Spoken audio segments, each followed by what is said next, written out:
There's a light over there. There was a hill some way off in the trees, pretty thick in parts. Out in the dark mass of the trees, they could see a light shining, a reddish, comfortable-looking light, as it might be a fire or torches twinkling. When they had looked at it for some time, while they fell to arguing, some said no, sometimes yes. Some said they could but go and see, and anything was better than little supper, less breakfast, and wet clothes all night. Others said, these parts are none too well, and are too near the mountains. Travelers seldom come this way. The old maps are no use.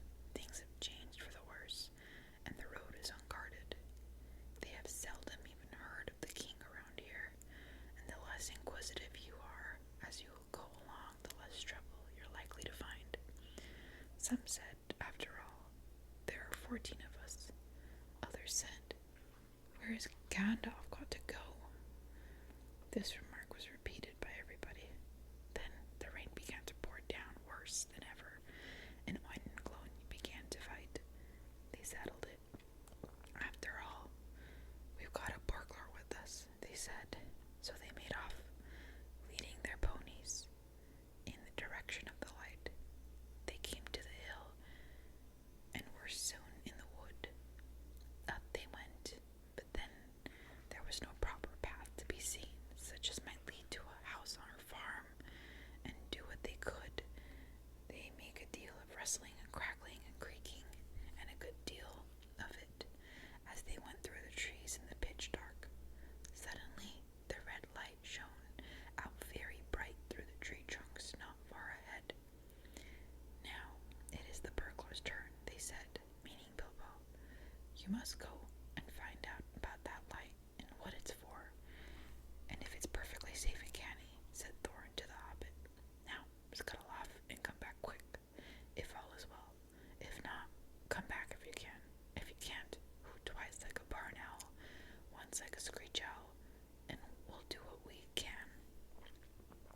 Off Bilbo had to go, before he could explain that he could not hoot even once like any kind of owl, any more than fly like a bat.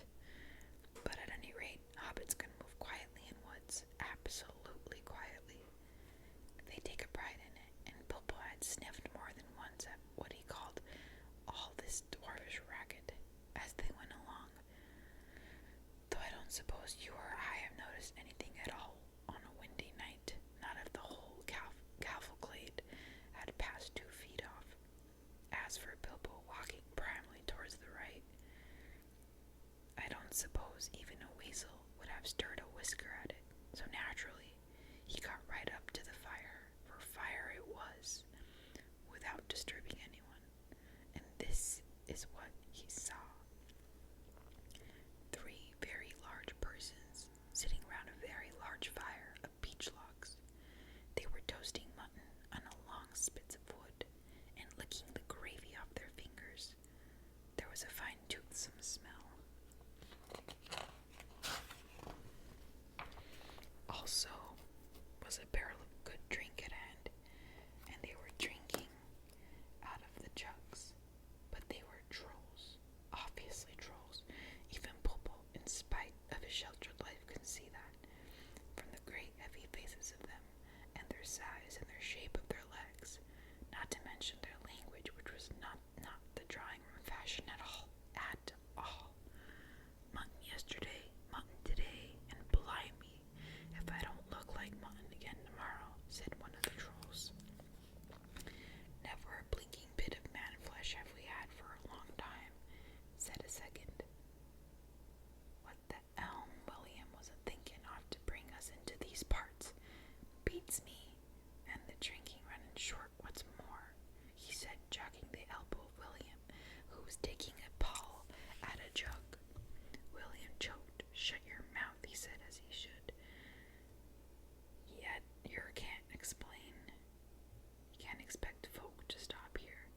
was very much alarmed, as well as disgusted.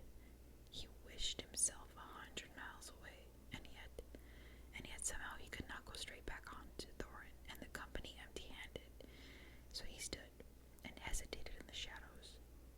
Of the various burglarious proceedings he had heard of, picking the troll's pockets seemed the least difficult, so at least he crept behind a tree, just behind William. Bert and Tom went off to the barrel. William was having another drink. Then Bilbo plucked up the courage and put his hand in William's enormous pocket.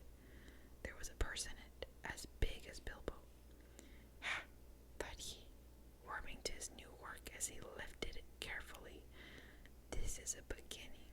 It was. Trolls' purses are the mischief, and this was no exception.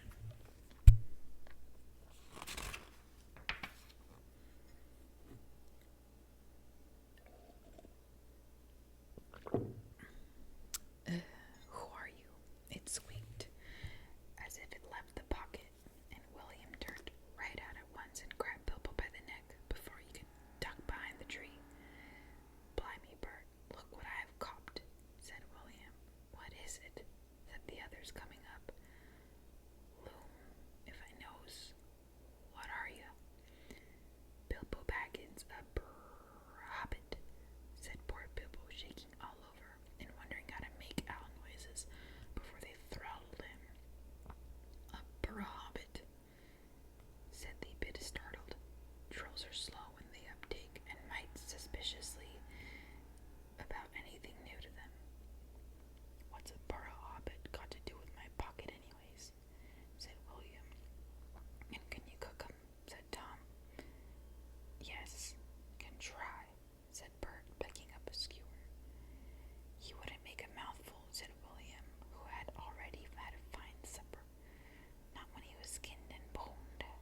Perhaps there are more like him round about that. We might make a pie, said Bert. Here you are there, any more of your sort, a sneaking in these here woods. Yet nasty little rabbit, said he, looking at the Hobbit's flurry feet, and he picked up the toes and shook 'em. Yes, lots, said Bilbo, before he remembered not to give his friends away. No, none at all, not one, he said, immediately afterwards. What do you mean? Said Bert, holding him right up by the hair next time. What I say, said Bilbo, gasping, and please don't cook me. Kind sirs, I am a good cook myself, and cook better than I cook. If you see what I mean, I'll cook beautifully for you, a perfectly beautiful breakfast for you, if only you won't have me for supper. Poor little blighter, said William. He had already had such supper as he could hold. Also, he had lots of beer. Poor little blighter, let him go. Not till he says what he means by lots and none at all, said Bert. I don't want to have me throat cut into sleep. Hold his toes in the fire till he talks. I won't have it, said William. I caught him anyway.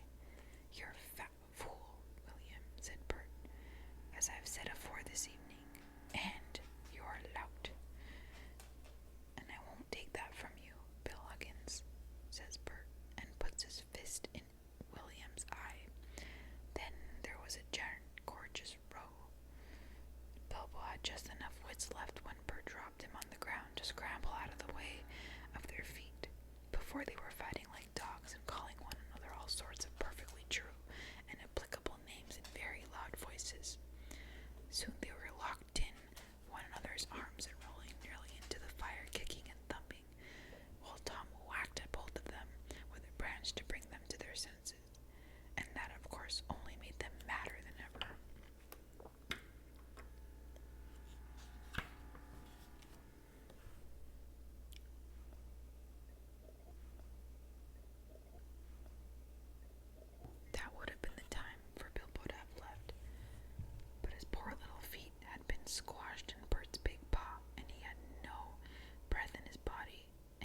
There's more to come yet, said Tom, or I mighty mistook lots and none at all. No burrow hobbits, but lots of these here dwarves. That's about the shape of it. I reckon you're right, said Bert, and we'd best get out of the light. And so they did, with sacks in their hands they used for carrying off mutton and other plunder. They waited in the shadows, as each dwarf came up and looked at the fire, and the spilled jugs and the gnawed mutton in surprise. Pop! Went a nasty smelly sack over his head, and he was down. Soon Dwalin lay by Balin, and Philly and Killy together, and Dory, Nori, and Ori all in a heap, and Oin and Gloin, and Biffer and Buffer, and Bomber piled uncomfortably near the fire. That'll teach 'em, said Tom, for Bilfer and Buffer had given a lot of trouble and fought like a mad as dwarves when cornered. Thorin came last, and he was not caught unawares. He came expecting mischief, and didn't need to see his friend's legs kicking out of sacks to tell him that things were not all well. He stood outside in the showers some way off and said, "What's all this trouble? Who has been knocking my people about?" "It's trolls," said Bilbo from behind a tree. They had forgotten all about him. They're hiding in the bushes with sacks. "Oh, are they?" said Thorin, and he jumped forward to the fire before he could leap on him. He caught up a big branch all on fire at the end, and Bert got that end in his eye before he could step aside. That put him out of the battle for a bit. Bilbo did his best. He caught hold of Tom's leg as well as he could. It was thick as a young tree trunk, but he was sent spinning up into the top of some bushes when Tom kicked the sparks up in Thorin's face. Tom got the branch in his teeth for that, and lost one of the front ones. It made him howl, I can tell you. But just at that moment, William came up behind and popped a sack right over Thorin's head and down to the toes. And so the fight ended. A nice pickle they were all in now, all neatly tied up in sacks, with 3 angry trolls sitting to them, arguing whether they should roast them slowly, or mince them fine and boil them, or just sit on them one by one and squash them into jelly. And Bilbo up in a bush, with his clothes and his skin torn, not daring to move for fear they should hear him. It was just then that Gandalf came back, but no one saw him. The trolls had just decided to roast the dwarves now and eat them later. That was Bert's idea, and after a lot of argument, they had all agreed to it. "No good roasting them now. It'd take all night," said a voice. Bert thought it was William's. "Don't start the argument all over again, Bill," he said, "or it will take all night." "Who's arguing?" said William, who thought it was Bert that had spoken. "You are," said Bert. "You're a liar," said William. And so the argument began all over again. In the end, they decided to mince them fine and boil them. So they got a great black pot, and they took out their knives. "No good boiling them. We ain't got no water, and it's a long way to a well and all," said a voice. Bert and William thought it was Tom's. "Shut up," said they, "or we'll never have done, and fetch that water yourself if you say anything more." "Shut up yourself," said Tom, who thought it was William's voice. "Who's arguing but you, I'd like to know?" "You're a booby," said William. "Booby yourself," said Tom. And so the arguments began all over again, and went on hotter than ever, until at last they decided to sit on the sacks one by one and squish them and boil them next time. "Who shall we sit on first?" said the voice. "Better sit on the last fellow first," said Bert, whose eyes had been damaged by Thorin. He thought Tom was talking. "Don't talk to yourself," said Tom. "But if you want us to sit on the last one, sit on him. Which is he?" "The one with the yellow stockings," said Bert. "Nonsense, the one with the gray stockings," said the voice like William's. "I made sure it was yellow." "Yellow it was," said William. "Then what'd you say gray for?" said Bert. "I never did." Tom said it. "I never did," said Tom. "It was you." 2 to 1, so shut your mouth, said Bert. "Who are you talking to?" said William.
searched about.